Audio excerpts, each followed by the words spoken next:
ತಾಂಡವವಾಡುತ್ತಾ ಇದೆ. ಭೂಲೋಕದಲ್ಲಿ ಯಾವಾಗ ಏನೇ ಸಮಸ್ಯೆ ಬಂದ್ರು ದೇವತೆಗಳು ಅವತಾರ ತಾಳಿ ಧರ್ಮ ರಕ್ಷಣೆ ಮಾಡೋದು ಸಹಜನೇ ಅಲ್ವೇ ಸ್ವಾಮಿ?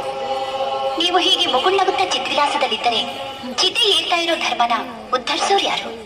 ಧರ್ಮೋ ರಕ್ಷತಿ ರಕ್ಷಿತ.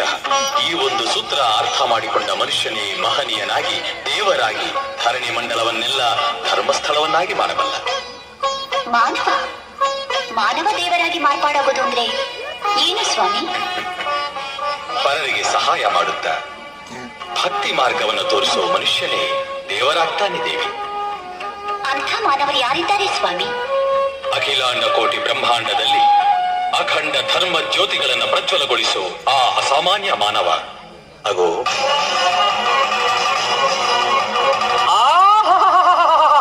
ರುದ್ರ ವೀರಭದ್ರ.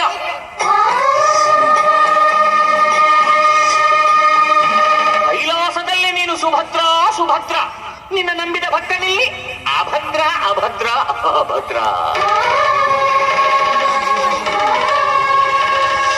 ರುದ್ರ, ಏ ವೀರಭದ್ರ, ಈ ಅಭದ್ರನ ಕೈಗೆ ಸಿಕ್ಕರೆ ನೀನು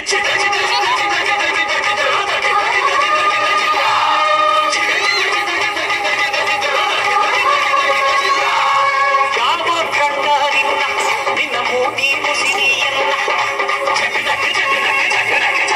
ಯಾರೋ ಎದ್ದೋರು ನಿನ್ನ ಅವರ ಬಾಯಿಗೆ ಹಾಕ್ತೀವಿ ಮಣ್ಣ.